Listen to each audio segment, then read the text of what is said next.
ఒక్కడే, ఆయనే నజరేయుడైన యేసుక్రీస్తు వారు. ఆయనే ఈరోజు నీలో జీవ ఆత్మను పెట్టి ఉన్నాడు. దేవుడు జీవాత్మను ఆదాముకు ఎందుకు ఇచ్చి ఉన్నాడంటే నిరంతరం జీవించాలని, జీవ వాయువు వినప్పుడు జీవాత్మగా మారి ఉన్నాడు. ఎప్పుడైతే పాపం ఆదాములోకి వచ్చిందో అప్పుడు మరణము వచ్చినట్లుగా, జీవాత్మ ఉండగానే మనము బ్రతికి పాపం లేని వారిగా, పరిశుద్ధులుగా, దేవుని యొక్క కృపను బట్టి, ఆయన ప్రేమను బట్టి, ఆజ్ఞలను, ఆయన వాక్యను అనుసరించి జీవించిన బిడ్డలుగా మనందరం కూడా ఉన్నామంటే మరణము మనము ఏమీ చేయలేదండి. మరణము గెలిచిన దేవుడు మన పక్షముగా ఉన్నాడు. ఆయనే ఎలా అయితే సమాధిని చీల్చుకుని తిరిగి లేచి ఉన్నాడు, మనుషులందరినీ కూడా ఆకర్షణలో లేపడానికి ఆయన త్వరపడి త్వరలో రాబోచున్నాడండి. ఉచితంగా శ్వాసను తీసుకుంటున్నాం. ఆయన ఇచ్చిన జీవ వాయువును అనుభవిస్తూ, ఆయన జ్ఞాపకము లేని స్థితిలో, ఆయన ఊహ లేని స్థితిలో, ఆయనే సమస్తమును సృష్టించాడని ఆ యొక్క సృష్టికర్తను గుర్తించలేని స్థితిలో అనేక మంది ఉండిపోతున్నారండి. జీవాత్మ ఉన్న వారితో సాతాను భయపడవలసిందే. దేవుడు కూడా జీవాత్మ మోకరించి ప్రార్థన చేసి పశ్చాత్తాపంతో వేడుకొని కన్నీరు విడిస్తే పరమలో దేవుడు కూడా మన దగ్గరికి ఇద్దరు కూడా, సాతాను భయపడతాడు, దేవుడు కూడా ప్రేమించి ఆయన కృప చొప్పున మన అందరి దగ్గరికి కూడా వస్తాడండి. హల్లెలూయా. దేవుడు మనందరితో మాట్లాడుతున్న మాట జీవాత్మ గురించి ఈరోజు దేవుడు మనందరితో మాట్లాడుతున్నాడండి.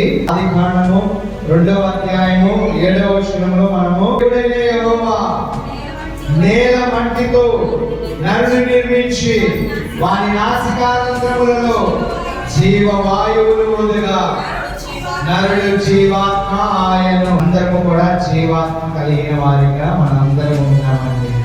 మన నాసికారంధ్రములో మనిషిని సృష్టించినప్పుడు నేల మట్టిలో నుంచి ఒక ముద్దను తీసుకుని మనిషి రూపంలో తయారు చేసి మన నాసికారంధ్రములో, ఆదాముకు నాసికారంధ్రములో ఏదైతే జీవ వాయువులు వదగా నరుడు ఏమై ఉన్నాడంటే జీవ ఆత్మగా మారి ఉన్నాడు. అప్పటిదాకా ఒక మట్టి ముద్దగా శరీరముగా ఉన్నవాడు ఎలాగో మారిపోయి ఉన్నాడంటే దేవుని శ్వాస తగిలితే జీవాత్మగా మారిపోయినట్టుగా మనం చూస్తూ ఉన్నాం. జీవ వాయువుని వదలగలడు జీవాత్మ ఆయను. ఈ యొక్క మాటను మనము హెబ్రీ భాషలో చూసినట్లయితే ఎఫెష్ అని చెప్పేసి అక్కడ మాట్లాడుచున్నట్టు మనము చూస్తున్నామండి. మొత్తం 754 సార్లు హెబ్రీ భాషలో రాయడం జరిగినట్టుగా మనము చూస్తూ ఉన్నామండి. ఆ యొక్క మాట అనగా జీవ ఆత్మ, ప్రాణము, లేదంటే మనిషిగా జీవించేవాడు, లేదంటే సజీవుడిగా ఉన్నవారు అని చెప్పేసి ఆ మాటకు అర్థముగా మనం చూడగలమండి. జీవాత్మ అనగా ఊపిరి, శ్వాస, జీవము కలిగి జీవించేది, శ్వాస తీసుకునే ప్రతి ప్రాణిని కూడా మనము చూడగలుగుతూ ఉన్నామండి. ప్రతి ప్రాణి కూడా జీవము అనగా ఊపిరిని తీసుకుంటూ బ్రతుకుచున్నట్లుగా మనము చూస్తూ ఉన్నాము. కానీ ప్రతి ప్రాణికి ఆత్మ లేదు. కానీ మనిషి అయి ఉన్న మనకు మాత్రము దేవుని మహాకృపను బట్టి ఆత్మను దేవుడు ఇచ్చినట్లుగా మనం చూస్తూ ఉన్నామండి. ఆత్మ లేని వాడు కాదు. కానీ ఈ లోకంలో మనం చూసినట్లయితే అన్యులుగా అనేక మంది జీవిస్తూ సాతాను బంధకములో అలాగే ఉండిపోయి ఆత్మను కోల్పోవచ్చున్నారండి. జీవం ఉన్నది వారందరిలో కూడా, ప్రతి మనిషిలో జీవం ఉన్నది. కానీ సాతానుతో ఎవరైతే సాతాను క్రియలను చేస్తూ పాపపు ఊపిలో పడిపోతూ ఉంటారో వారు ఆత్మను కోల్పోవచ్చున్నట్లుగా మనము చూస్తూ ఉన్నామండి. ఆత్మను కోల్పోతే మరణము తథ్యమని ఈ యొక్క జీవాత్మల గురించి దేవుడు ఈ రోజు మనందరితో మాట్లాడును గాక. మనతో పాటు ఈ లోకంలో ప్రపంచంలో జీవులు అనేకము జీవిస్తూ ఉన్నవి. ఆ మాట కూడా ఒకసారి 1వ అధ్యాయం 21వ వచనం చదువుతామండి. ఆదికాండము 1వ అధ్యాయం 21వ వచనం. దేవుడు జలములలో వాటి వాటి జాతి ప్రకారము జలములు సమృద్ధిగా పుట్టించిన మహామత్సరములను జీవము కలిగి చలించు వాటన్నిటిని దాని దాని జాతి ప్రకారం రెక్కలు గల ప్రతి పక్షిని సృజించెను. అది మంచిదని దేవుడు చూచెను. హల్లెలూయా. జీవము కలిగిన వాటన్నిటిని కూడా దేవుడి నోటి మాట చేత సృష్టించినట్లుగా చూస్తున్నాము. కానీ మనిషిని మాత్రం ఎలాగునా దేవుడు తయారు చేసి ఉన్నాడంటే తన చేతులతో తన పోలిక చొప్పున తన స్వరూపములో మనిషిని చేసినట్లుగా మనము చూస్తూ ఉన్నాము. ఎవరి పోలిక? దేవుని పోలికలో మనందరం కూడా ఉండి ఉన్నామండి. ఎవరి రూపంలో ఉన్నామో దేవుని రూపంలో మనందరము కూడా ఉండినట్లుగా మనం చూస్తూ ఉన్నామండి. కానీ ఈ లోకంలో జీవ ఆత్మ వల్ల సాతాను భయపడుతుంది. అలాగే ఆ జీవ ఆత్మ ఇంకేమి చేయగలదంటే దేవుని కూడా మన దగ్గరకు తీసుకువచ్చేదిగా ఉంటుందండి. హల్లెలూయా. 2 విధాలుగా జీవాత్మ ఈ రోజున మనకు ఉపయోగపడుతూ ఉన్నది. ఒకటి మంచిగా ఉంటే దేవుని కలుసుకుని దేవునితో ముచ్చటించే విధముగా మనలో ఉన్న ఆత్మ పరిశుద్ధాత్మతో కలిసి అలాగున నడిపిస్తూ ఉంటుంది.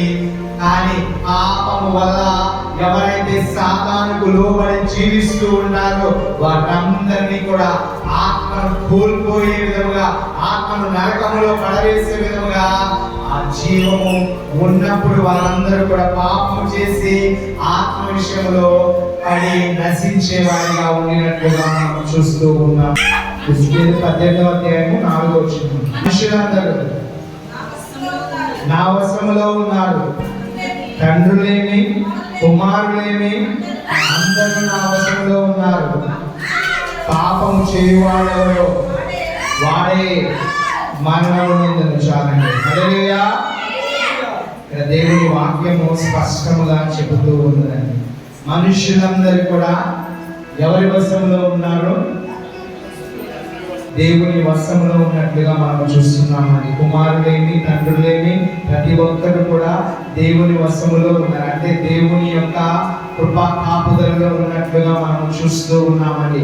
పాపము చేయువాడెవడో వాడే మరణము నొందును. హల్లెలూయా. ఎవరు మరణం నొందుతారంట? అసలు దేవుడు జీవాత్మను ఆదాముకి ఎందుకు ఇచ్చినాడంటే నిరంతరము జీవించాలని జీవవాయువును వదిలినప్పుడు జీవాత్మగా మారి ఉన్నాడండి.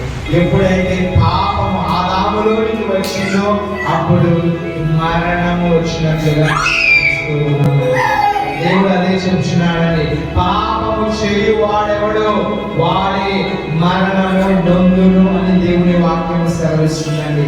జీవాత్మ ఉండగానే మనము బ్రతికి పాపము లేని వారిగా పరిశుద్ధులుగా దేవుని యొక్క కృపను బట్టి ఆయన ప్రేమను బట్టి ఆజ్ఞలను ఆయన వాక్యను అనుసరించి జీవించిన బిడ్డలుగా మనందరము కూడా ఉన్నామంటే మరణము మనల్ని ఏమీ చేయలేదండి. మరణము గెలిచిన దేవుడు మన పక్షముగా ఉన్నాడు.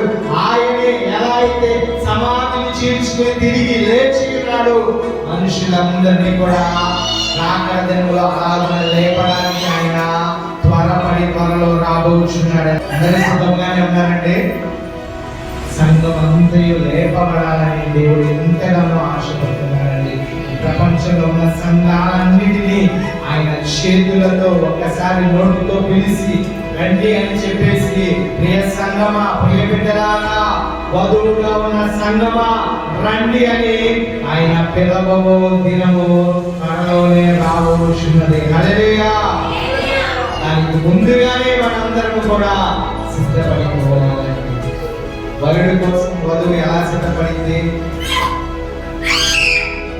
కారణము లేకుండా, మంచం లేకుండా, ముడత లేకుండా ఏ యొక్క ఏ చెడు అనేది లేకుండా మొత్తం కూడా పరిశుద్ధురాలుగా ఉండినప్పుడు పెళ్లి కూతురుగా సిద్ధమవుతుంది. ఈ లోకంలో అలాగనే పెళ్లి కూతురు ఎలా సిద్ధం చేస్తారంటే మంచిగా ఎక్స్పోజ్ అంటే కనపడే విధముగా అందంగా కనపడే విధముగా పెళ్లి కూతురు ఉంటుంది. మనం దేవాది దేవునికి సంఘమే బదులుగా ఉన్నప్పుడు మనందరం కూడా ఎంత పరిశుద్ధులుగా మారాలనేది ఒకసారి ఆలోచించాలి. జీవం ఉంది, ఆత్మ ఉన్నది, ప్రాణం ఉంది, శరీరం ఉంది, దేహం ఇచ్చిన అన్నిటినీ కూడా ఇచ్చి నిన్ను పాపము లేకుండా జీవించమన్నాడు. ఆయన చెప్పింది అదే కదా, పాపము లేకుండా జీవించమని చెప్పినాడు. పాపము మనలోకి వస్తే మరణము తప్పదు. హల్లెలూయా. మరణము ఎందుకు ఇస్తున్నాడంటే నరకములో నశించిపోతే అక్కడే ఇంకా పురుగు చావదు, అగ్ని ఆరకుండా నిరంతరము కూడా నొప్పి బాధ ఆ ఏడుపులు పెడపులు అన్నీ కూడా అలాగనే ఉండిపోతూ ఉంటాయండి. ఎవరైతే జీవాత్మ ద్వారా పరిశుద్ధులుగా జీవిస్తారో వారు దేవుడు ఎక్కడైతే కుడి పార్శ్వమున కూర్చుని ఉంటాడో ఆయన దగ్గర మనందరం కూడా నిలబడే రోజు ఉన్నదండి. హల్లెలూయా. సరే 20వ వచనం కూడా చదువుదామండి. ఎస్తేరులోనే 18వ అధ్యాయం 20వ వచనం. పాపము చేయువాడే మరణమునందును తండ్రి యొక్క దోష శిక్షను కుమారుడు మోయటలేదని, కుమారుని దోష శిక్షను తండ్రి మోయడు. నీతిపరుని ఆ నీతిపరునికే చెందును. దుష్టుని దుష్టత్వము ఆ దుష్టునికే చెందును. హల్లెలూయా. ఎవరిది వాళ్ళకే తీర్పు. మనము ఈ లోకంలో కుటుంబంలో ఏం చేస్తామంటే తండ్రి తల్లి వారసత్వముగా పిల్లలకు ఆస్తులను అన్నిటినీ కూడా ఇస్తూ ఉంటాము. తండ్రి పాపం చేస్తే కుమారుడు అనుభవించడానికి లేదు దేవుని. ఎవరు చేసిన పాపమో వారే అనుభవించాలి. తండ్రి పరిశుద్ధుడిగా ఉంటే పరిశుద్ధమైన తీర్పు, కుమారుడు పరిశుద్ధంగా ఉంటే కుమారుడికి పరిశుద్ధమైన తీర్పు. దేవుని దగ్గర అన్యాయము ఏది కూడా ఉండనే ఉండదండి. 33వ అధ్యాయము 4వ వచనం చదువుతామండి. దేవుని ఆత్మ నన్ను సృజించెను, సర్వశక్తుని యొక్క శ్వాసము నాకు జీవం ఇచ్చెను.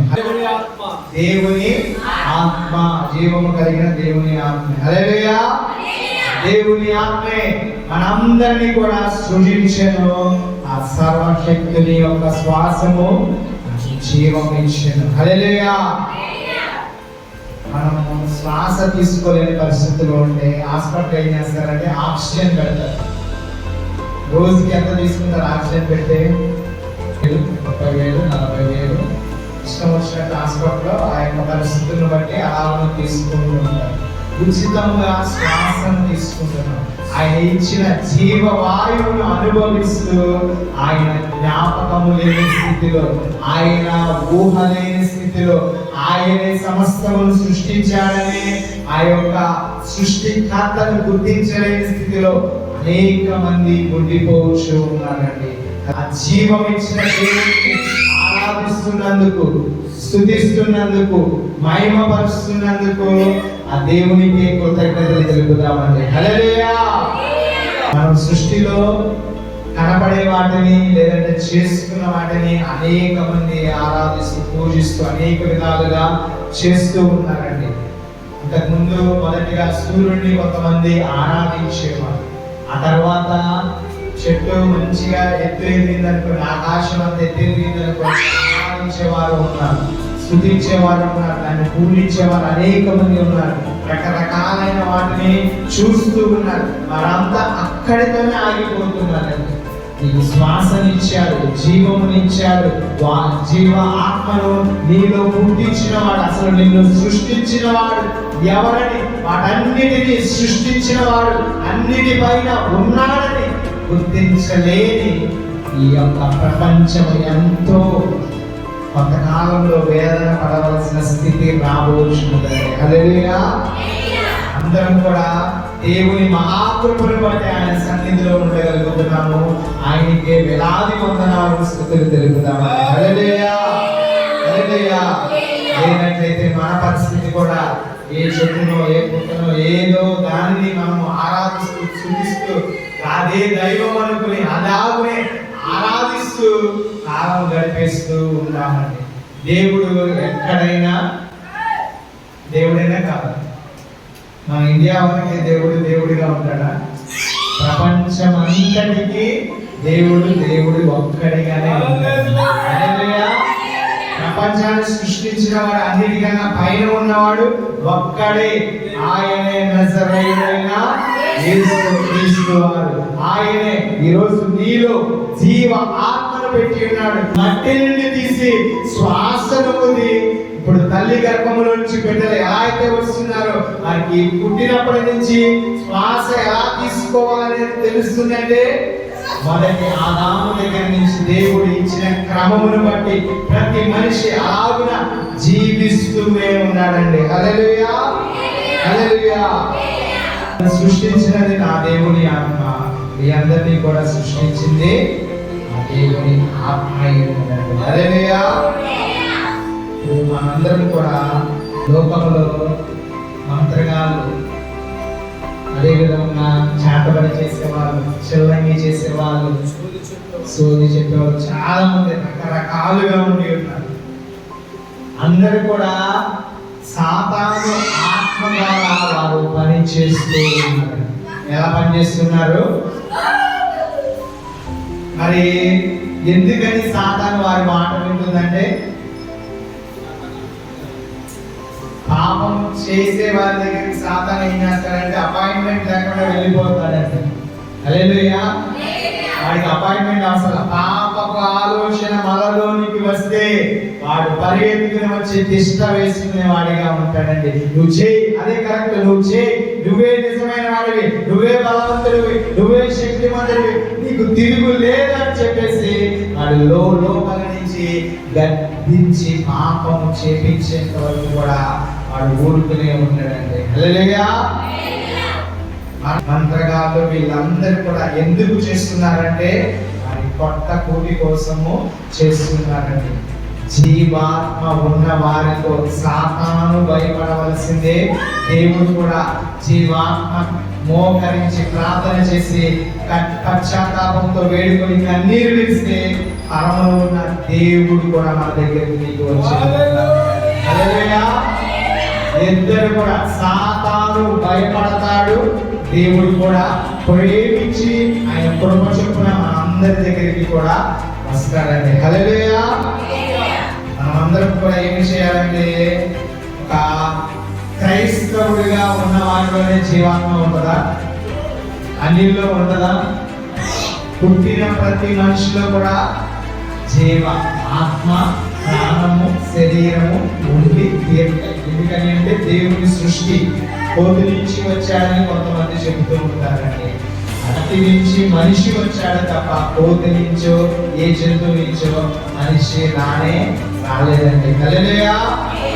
దేవుని యొక్క వాక్యం ఏది చెబుతుందో ఆ వాక్యపు నెరవేర్పు మాత్రమే ఈ కాలంలోను, మన ముందు కాలంలోను, మన తర్వాత కాలంలోను, మన రాకడ వరకు ఉండు కాలములో వరకు కూడా దేవుని వాక్యమే నెరవేర్చబడుతుంది. హల్లెలూయా, హల్లెలూయా.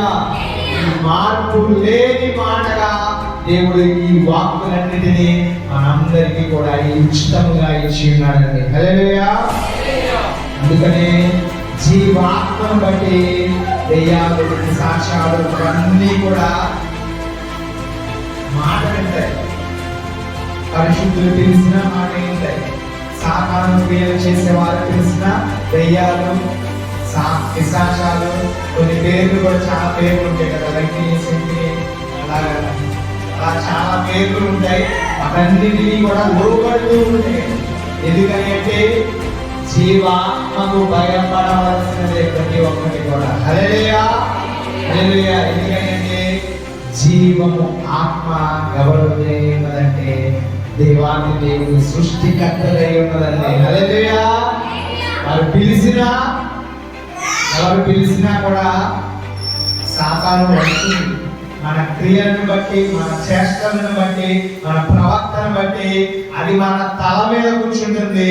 పరిశుద్ధులుగా ఉంటే మనం ఏమి చేయగలమంటే అధికారి కింద తొక్కివేస్తాం. హల్లెలూయా. అందుకని వాటికి ఆత్మ ఒకటే ఉన్నది. సాతాను ఆత్మరూపముగా ఉన్నది. మనిషి శరీరము, ప్రాణము, ఆత్మ, జీవ ఆత్మ కూడా అంటే జీవవాయువులు. ఎవరిది జీవవాయువు అంటే దేవునిది. మనలో జీవవాయువు ఉంటే ఆ వాయువుతో మాట్లాడితే, దేవుని వాక్యం ద్వారా పలికితే సాతాను గడగడలాడి పరుగులు తీయవలసినదే. హల్లెలూయా, హల్లెలూయా.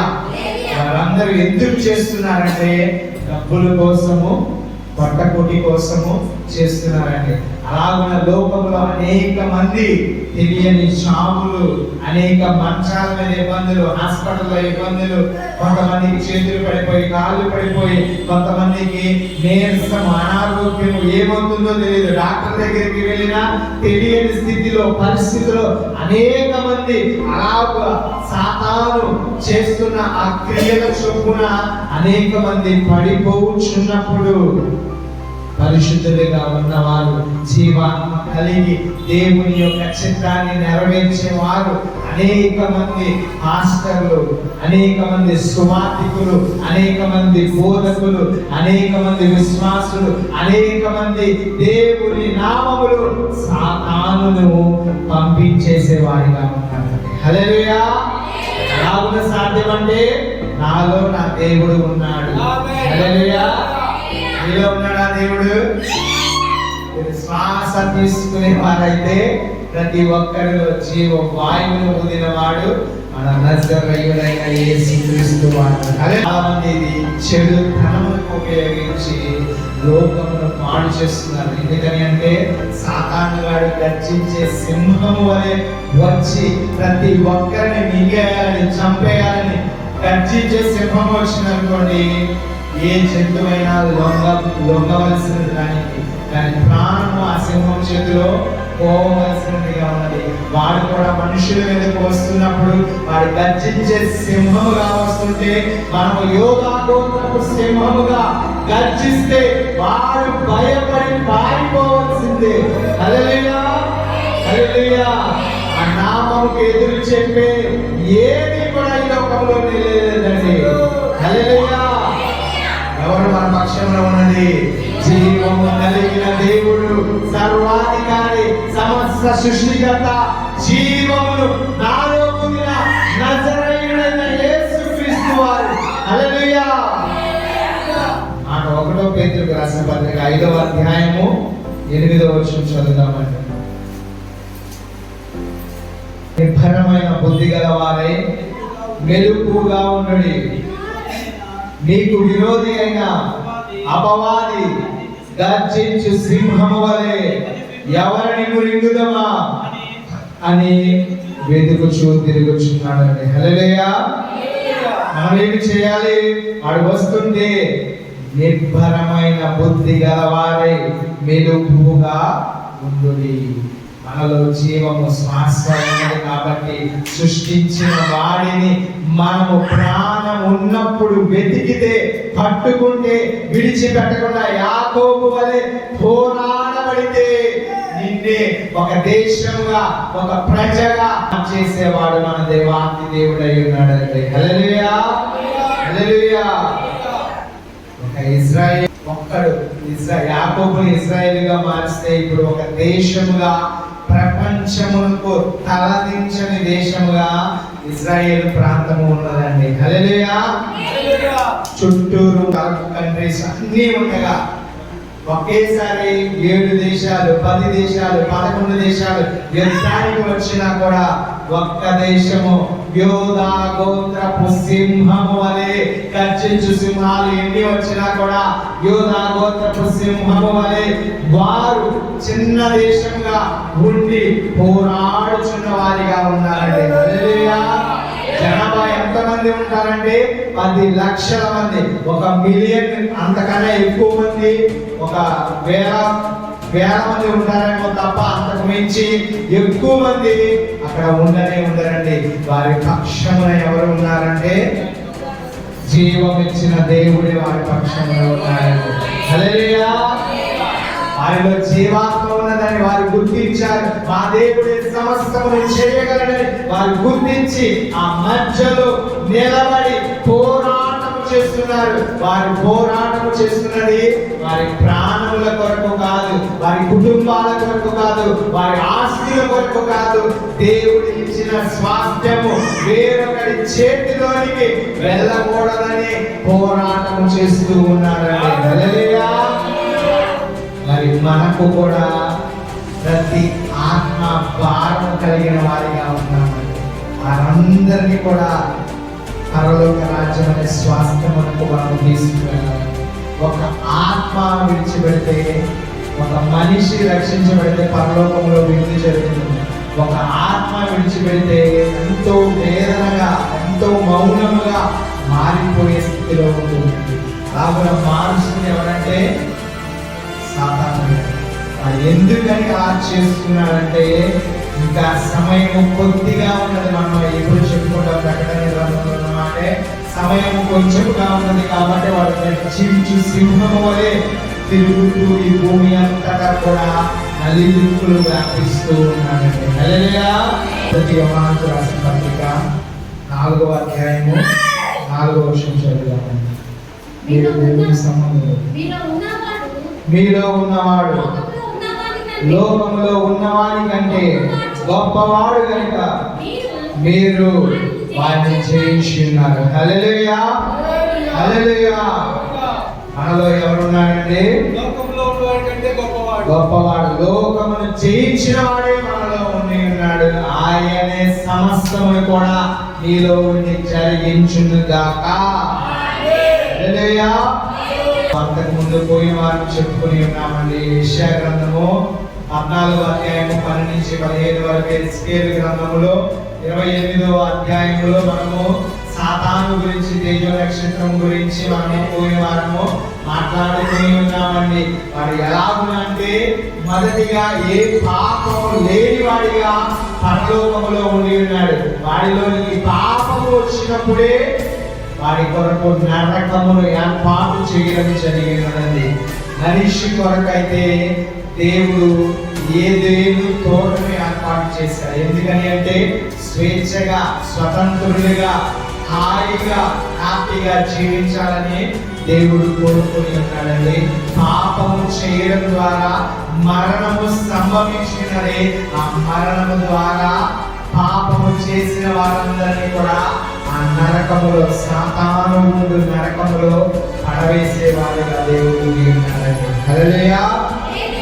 అందుకని మనము కొన్నిటిని దేవుడు ఆకాశములో నుంచి క్రిందకు తోసివేసినప్పుడే బంధించి ఉన్నాడు. సాతానులో అనేక మందిని, అంటే ఆ సైన్యములో కొంతమందిని బంధించినట్టుగా యూదా రాసిన పత్రిక 1వ అధ్యాయము 6వ వచనంలో మనం చూడగలమండి. కొన్నిటిని బంధించినట్టుగా మనం చూస్తూ ఉన్నాము.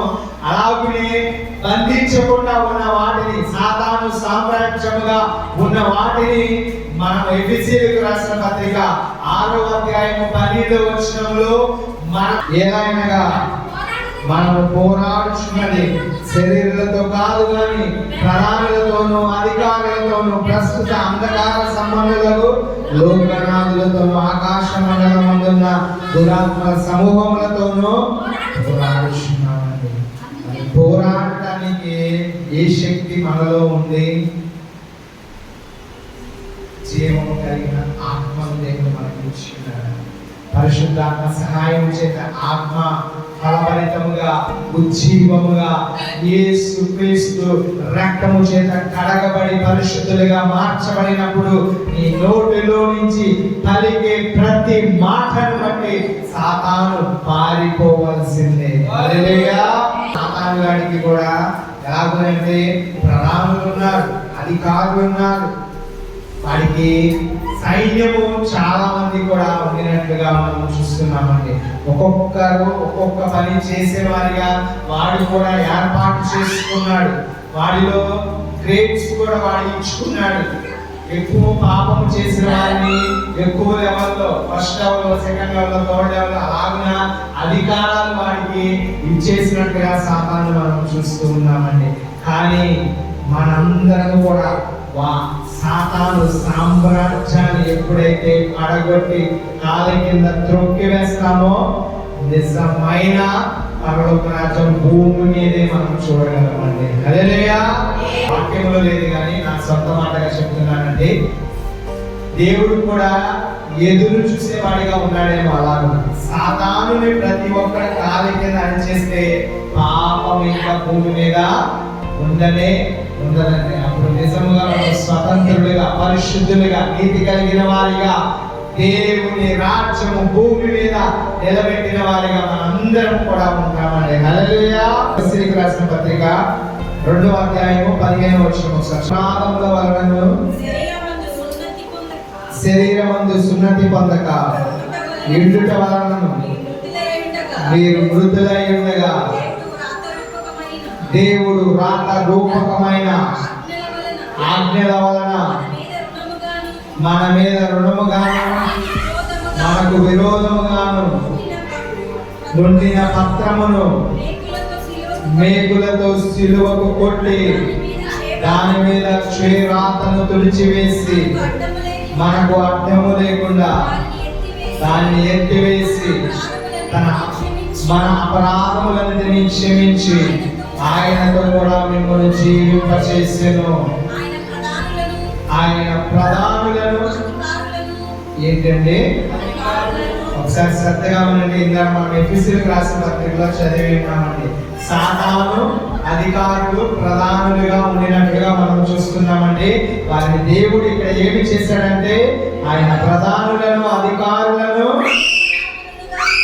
నిరాయుధులుగా చేసి సిలువ చేత జయోత్సవముతో వారిని పట్టి తెచ్చి ఆహారముగా వేడుకకు కనపరచెను. హల్లెలూయా. చేత వారందరినీ కూడా కొట్టివేసి జయము సిలువ మీద ఆయన మరణించి తిరిగి లేచిన వాడిగా విజయోత్సవమును మనందరికీ అందించి ఉన్నాడండి. హల్లెలూయా.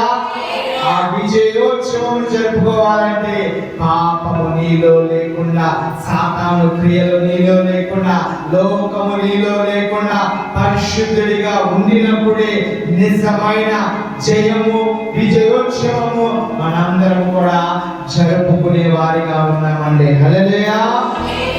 దేవుడు ఇక్కడ అందుకనే స్పష్టంగా చెబుతున్నాడు. ఏమిటి అంటే ఇక్కడ ఒక మర్మమైన మాట చెప్పి ఉన్నాడు. మరియు అపరాధము వలన శరీరమందు సున్నతి పొందక ఉండడం వలన మీరు మృతులై ఉండగా, సున్నతి లేని వారు మృతులై ఉన్నారని దేవుని వాక్యము సెలవిస్తుంది. కానీ దేవుడి రాత రూపకమైన ఆజ్ఞల వలన, దేవుడు రాత రూపకమైన ఆజ్ఞల దేవుడు రాత రూపకమైన ఆజ్ఞల వలన అనగా దేవుడి ఆజ్ఞలను, కట్టడలను, బలులను అన్నిటినీ కూడా చెయ్యమని చెప్పినట్లుగా చెప్తున్నాడు. దేవుడి రాత రూపకమైన, దేవుడే రాసి ఇచ్చినదిగా మనం చూస్తూ ఉన్నామని. హల్లెలూయా. ఆజ్ఞల వలన మన మీద రుణముగాను మనకు విరోధముగా ఉండిన పత్రములను, మనకు విరోధముగా ఉన్న పత్రములను మేకులతో సిలువ కొట్టి దాని మీద క్షేరాతను తుడిచివేసి ప్రేమను మాత్రమే ఆయన కనపరిచినట్లుగా మనం చూస్తున్నాం. హల్లెలూయా. హల్లెలూయా. ఆజ్ఞలన్నీ కూడా ప్రేమలో ఇమిడినట్లుగా యేసుక్రీస్తు వారి శిలువ మీద మనందరి కొరకు చేసినట్లుగా మనం చూస్తున్నాం. ఎందుకంటే జీవం మనలో ఉండగానే మార్పు చెందాలని, ఆత్మ మనలో ఉండగానే మార్పు చెందాలని, శరీరముగా ఉన్నప్పుడే మార్పు చెందాలని ఆయన ఎంతగానో ప్రేమించి ఆయన ప్రేమ చేత, కృప చేత దేవుడు రాసిన రాత రూపకమైన ఆజ్ఞల వలన మన మీద రుణముగా మనకు విరోధముగా ఉండిన పత్రములను మేకులతో సిలువ కొట్టి ఉన్నాడండి. హల్లెలూయా. హల్లెలూయా. శాస్త్రం అంతటిలో కూడా యేసుక్రీస్తు వారిలో నెరవేర్చబడి ఉన్నది. హల్లెలూయా. ఇంకా అదే నెరవేర్చబడిందంటే నెరవేర్చబడింది. వాక్యమును చదివితే ప్రతి పాత నిబంధనలో ఉన్న నెరవేర్పు అర్హత కలిగిన వాటన్నిటినీ కూడా రుజువు చేసి నెరవేర్చి సమాధి చీల్చుకుని తిరిగి లేచిన వాడు సజీవుడిగా ఈ రోజుని జీవిస్తూ ఉన్నాడు. హల్లెలూయా. ఆయన ఇచ్చిన జీవాత్మను కూడా మనమందరము ఆయన దగ్గరకు తిరిగి వెళ్ళాలని, ఆయన ఎలా అయితే బ్రతికి ఉన్నాడో, ఎలా అయితే ఆయన చనిపోయి తిరిగి లేచి పరిశుద్ధుడిగా ఉండి ఉన్నాడో, చనిపోయేంత వరకు ఏ పాపము కూడా ఆయన అంటకుండా ఉండి ఉన్నదో, అలాగే నన్ను నిన్ను మనందరినీ కూడా త్యాగం చేయాలని ప్రేమని ఆజ్ఞాపించినాడు.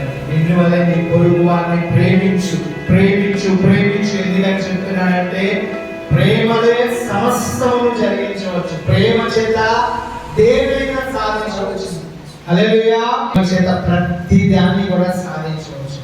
కొంత సమయం పట్టవచ్చు, కొంత లేట్ అవ్వచ్చు, కొంత టైం పట్టవచ్చు, కొన్నిసార్లు మన పరిస్థితి మారిపోవచ్చు. కానీ దేవుని ప్రేమ నీలో ఉంటే ఆ ప్రేమను బట్టి ప్రతి విషయమును ప్రతి పరిస్థితులను యేసుక్రీస్తు మార్చును గాక. అంటే జీవమును శ్వాసను తీసుకుంటున్నప్పుడు నువ్వు గుర్తించుకోవాలి. కృతజ్ఞతలు తెలిపే వారిగా ఉండాలండి. ఎన్నిసార్లు తెలపాలి మనం కృతజ్ఞత? శ్వాసను ఒకసారి తీసుకుంటాము, వదులుతాము. కృతజ్ఞత ఎన్నిసార్లు తెలపాలి? ఆ విషయాన్ని బట్టి మనము దేవునికి తెలపడానికి కూడా సమయం సరిపోదు. అంత ప్రేమించి ఆయన కృపను మనకు అందజేసేది. హల్లెలూయా.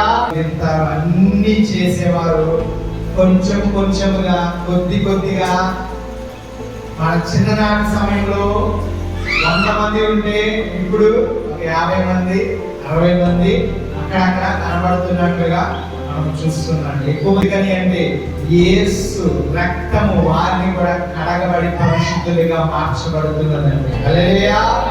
ఎందుకని అంటే వారిలో జీవాత్మ ఉన్నది కాబట్టి కొన్నిసార్లు దెయ్యాలు కూడా సాక్ష్యములు పలుకుతాయి. నిజమైన దేవుడు ఎవరని వాటిని అడిగితే అంతర్గాలకు తెలియకపోవచ్చు, చేపడి చేసే వారికి తెలియకపోవచ్చు, పూజారులకు తెలియకపోవచ్చు, మనుషులకు తెలియకపోవచ్చు, కానీ సాతానుకు మాత్రం ఖచ్చితంగా తెలుసు. సృష్టించిన వాడు, నాశనం చేయగలిగిన వాడు, పుట్టించగలిగిన వాడు, చావును కూడా తెప్పించగలిగిన వాడు ఒకే ఒక్కడు ఉన్నాడు. ఆయనే నజరేయుడైన యేసుక్రీస్తు అని చెప్పినప్పుడు మారిన వారు కొన్ని వేల మంది మంత్రగాళ్ళు ఉన్నారండి. హల్లెలూయా. కొన్ని వేల మంది ఉన్నారు. ఎందుకని అంటే సాతాను సాక్ష్యం చెబితే మార్పు జరిగింది. హల్లెలూయా. ఈ రోజు చేయవలసినది ఏమిటి అంటే రోమీయులకు రాసిన పత్రిక 16వ అధ్యాయం 20వ వచనం మాట చదివి ముగిద్దాము. రోమీయులకు రాసిన పత్రిక 16వ అధ్యాయం 20వ వచనం.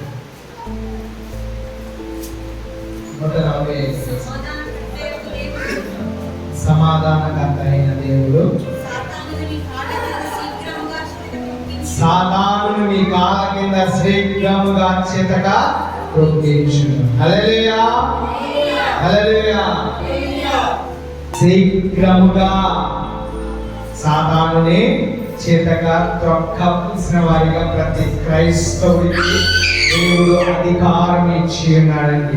వాడికి లోబడి, వాడికి భయపడి తిరిగి వాడిగా మారిపోయి ఏదో చీకటి కనబడితేనే భయపడిపోతే మనము ప్రయోజనం ఏంటంటే యేసు నామములో పలికితే వాడు నీ కాళ్ళ కింద అధికారి కింద ఉండవలసి ఉంది. హల్లెలూయా.